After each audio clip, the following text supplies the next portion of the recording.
Welcome to the Naked Podcaster. Get ready to hear the story of someone strong enough to bear it all. The Naked Podcaster is a representation of freeing yourself, giving you permission to be real in all your quirkiness, baggage, struggles to success, and tragedy to triumph. I'm so excited you're joining the journey. Your past doesn't define you, but it does lead you on a path to today. Let's get naked. Hi, I'm Jenn Taylor, and welcome to the Naked Podcaster. Today, I'm going to do a little refresher about video just to catch everyone up on what's been going on in my life and moving forward with the podcast. So I'm going to be jumping around in time a little bit, but bear with me because I promise I'll bring it all back in. I want to start by first talking about what is the same in my life. I still follow fitness, healthy eating and healthy lifestyle, fashion, running, travel, self-development, minimalism. I'm still with the same amazing partner, Dane. 5+ years he's been putting up with me, so that's good. I still have the podcast, although I did take a 5-month break.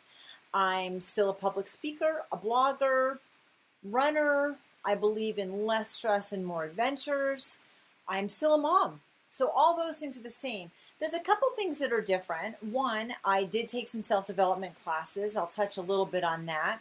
Also, I started a new YouTube channel and I've begun vlogging, which I love and had no idea how much I would love it. Took a course on that. It was fantastic. And I also launched Mom of 18, and I'll get to that. So it's the end of March 2019 right now, and on March 26th on my LinkedIn account, I started to get a lot of congratulations on your anniversary. And I thought, what anniversary am I having? That is the day that I launched my website 3 years ago, March 26, 2016, jenntaylor.net. And a couple weeks after that, I started writing my book. My book took me 2 months to write, but it didn't publish for another 2 months after that. So it was July that the book was published and in my hot little hands. And for anyone who's written a book, you understand that it's something that you're really proud of and really excited about.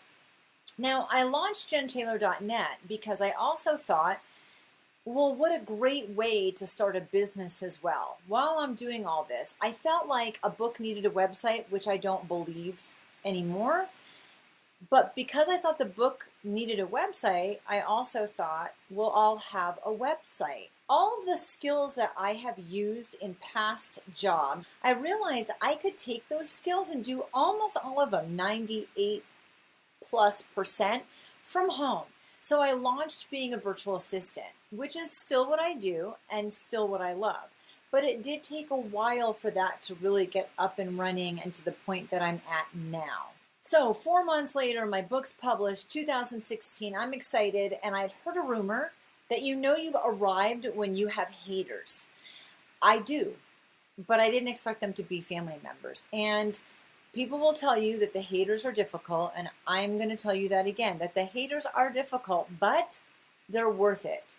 My book was my story growing up, and it was my perception of what happened. Just like you and I could go to the same class or the same church service or public speaker, anything, and come out and sit down and realize that we have gained a lot of different things from being in the exact same place. A book about yourself or your story about yourself is very similar. It is your perception. So remember that when the haters start to hate. My goal was that if I shared my story and I helped one person, either in their personal life or to write their own book, then I had done my job. I'd done what I set out to do, and I know that I have done at least that much. After I started the website, I decided I really want to do a podcast. One of Dane's best friends has a podcast that's wildly successful. And we met with him one day and he encouraged me. He gave me my microphone and told me a little bit about how to get started. Not the process as much, more than just do it. I pick up my best friend, Diana. I'm driving her to a CrossFit competition. I put the directions in my GPS and it tells me to take a left. And I take the left. And then the little thing happens and the voice says rerouting. So I stopped and I looked at her and I said, holy shit, everything in my life is rerouting. And then I looked over at her like, rerouting? We tend to think that our story or our life or our goals are going to be from point A to point B in a straight line, and instead they look something like this. We constantly are rerouting. I love the name. I was excited about it, and this was great. I launched my podcast 10 months after I had started the website. So in May of 2017, and it was called Jenn Taylor #rerouting. It's still here. This is just a continuation of it. I'm considering rerouting season 1. And I have 65 fantastic episodes, and I wouldn't change a thing about them. I love the people. Every single time I do an interview, I get done and come out and I look at Dane and go, that was my favorite interview I've ever done. And after a while I realized, well, I just really love doing interviews and I love hearing people's stories and I'm very passionate about it. So every one of my interviews has been my favorite one. After 17 months of doing the podcast, I took a break, and I took a break for financial reasons. For the last 3 years since that website was launched, work here in Reno, Nevada has been a lot more difficult to come by. I launched the virtual assistant on my website, but just because you're good at it and your website's there, if you build it, they will come, doesn't work in that situation. So I was continuing to build that and doing small projects while I was also looking for a job. Making money is important for my family. The podcast costs $75 a month to run. Not a lot, not crying about it, not bragging about it, but it is just the reality. It was an expense that was unnecessary. So it was the last thing to go, but I had to put it on hold for 5 months. I'm going to jump back in time and explain some quirky things about me. About 15 years ago, I talked to a realtor and she asked me what I would look for in a home to purchase. And I said, I want to pee off the porch. I wanted that space from other homes. It's very common for us to be in cookie cutter neighborhoods where they're just right next to each other, stacked on top of each other. Everybody's got one of 3 floor plans, and that makes me feel a little claustrophobic. It's been the reality of our life the last 15 years, but ideally it's not what I would look for in a home that I was purchasing. About 4 years ago, I had a business coach, and she asked me, what would your dream job be? And I said, not to have to wear pants. Again, that was kind of a representation of a freedom that I wanted within working. I wanted to be, and still want to be, a digital nomad, where what I do to make money is location independent. I can travel around in my converted school bus that I don't have yet, or my RV, or I can travel. I can still complete the work that brings in money. Again, this is a little insight into my personality, just like the realtor. About a year ago when I was doing the podcast, Dane came home. I always text him, doing a podcast, if you come in the room, be quiet. He's awesome at that. So he comes in the room, and I wasn't even thinking about it at the time, but I really wasn't wearing pants. Literally no pants.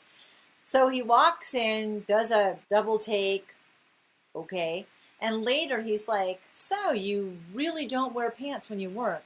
And I said, honestly, I don't have to wear anything to do a podcast. I mean, I don't have to do anything for my job if I'm a virtual assistant, but for podcasting, although I do use video in my interviews because I really like to connect with you like we're sitting down for a cup of coffee, I don't use the video when I launch the podcast episode, so none of us has to wear pants. I told him I would prefer to just do the podcast in a very warm room without any clothing and call myself the Naked Podcaster. We laughed. It was funny. He said that was totally my personality and I should go ahead and do it. And I pretty much forgot about it. And the reason I forgot about it is that being the Naked Podcaster made me a little scared.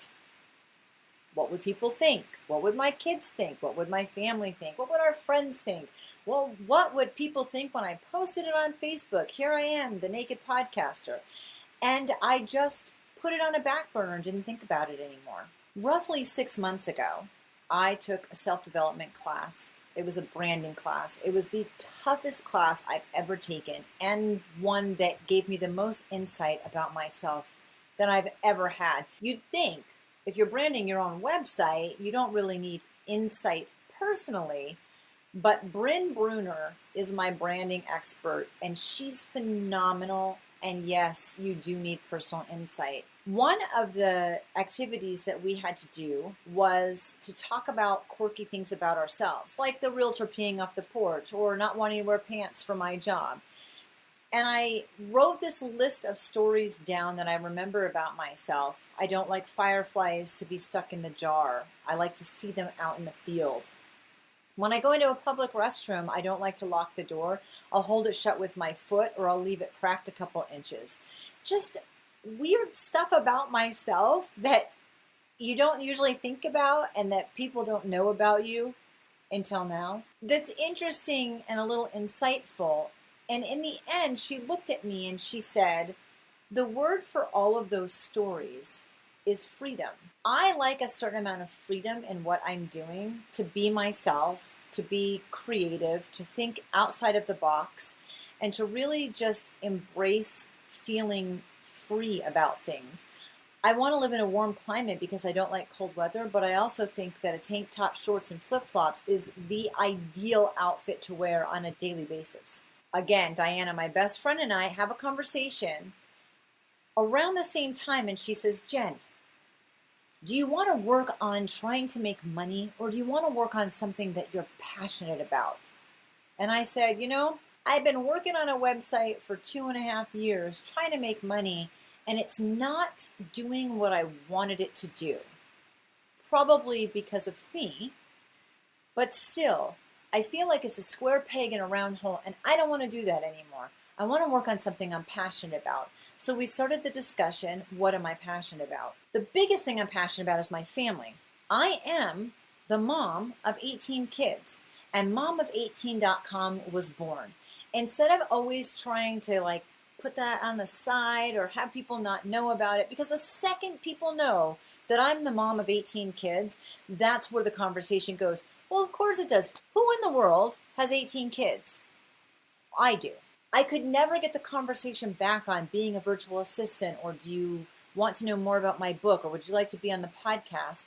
I loved talking about it. Foster care, adoption, raising kids, step kids, blended families, you name it. I love talking about it, and I love being asked, but I felt like if I was trying to make money or working at a job or promoting my book or asking you to be on my podcast, being mom of 18 was getting in the way.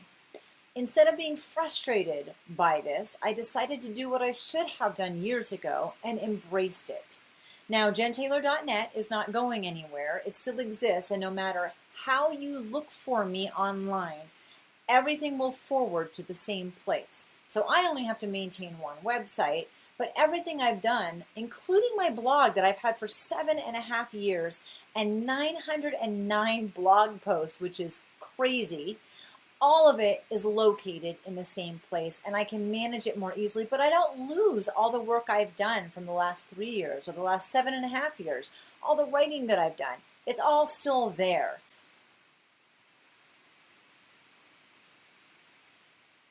On the website, you'll find my landing page, my blog, how to buy my book, the YouTube channel, about our family, and also the podcast. So let's get back to that, because other than catching you up, that is what we're here for today. About a month ago, I got an email from a woman to be on her podcast. I was super excited. This is a woman that I interviewed 6 months ago. She was literally one of my favorite interviews. Total badass mom. Her podcast is called One Broken Mom, and I just love her perspective. So I was excited because she asked me to be on her podcast, which I would love to do. But the other thing was that it triggered in me the fact that she was an interview that I love doing, and she was one of 2 interviews that I didn't release before I shut down my podcast. It made me yearn for it even more, and I started the conversation up with Dane about how I really wanted to relaunch or just restart the podcast again, and I already had 2 interviews banked. Now that I'm bringing in money and working from home, I could afford the $75 for the podcast, and I'm really excited that this is the launch video and that my next is Ami, who is that person that reached out to me and did that badass interview. so excited. I wanted my platform to be the same. I want the same people, the same interviews. I want to hear about your struggles. And then I want to hear who, what, when, where, how, why you got through them or are still getting through them. And I also want to see the connection between who you are today and how those struggles and trials molded you into this person that you are. And I can guarantee you're amazing. And I can also guarantee your interview will be my favorite one that I've ever done. None of that is changing. Same type of interview, same platform, same once a week release, everything's the same. But now I decided I have the chutzpah, I have the guts, I have the balls, I have the drive and desire to make my podcast what I should have made it right from the beginning, which is the Naked Podcaster. Now, I did some research on this, and there is a podcast called The Naked Podcast. It's by the BBC, and it's two women, and here's what they say, and I'm going to read it from their site. Undress with a guest for revealing confessions and conversations. Two friends, one guest, no clothes, celebrating and undressing the taboos about nudity. I've listened to several of their podcasts. I wanted to make sure that I wasn't competing directly with someone who is doing almost the exact same thing. And I'm not. They're talking a lot about the taboos of nudity and experiences people have. And the two of them are naked. They are hilarious. With my podcast, I am the Naked Podcaster. You do not have to be naked literally. Mine is more figurative. I look forward to you being a guest. I look forward to my listeners, my comments, my subscribers, those who sign up via email, read my blogs, hang out on my website, or just want to listen occasionally to a podcast. But welcome to the Naked Podcaster. Let's bear it all together. Thank you for taking the time to get naked with us. If you'd like to bear it all with me, get in touch. Your story is unique and valuable. Let's show it off.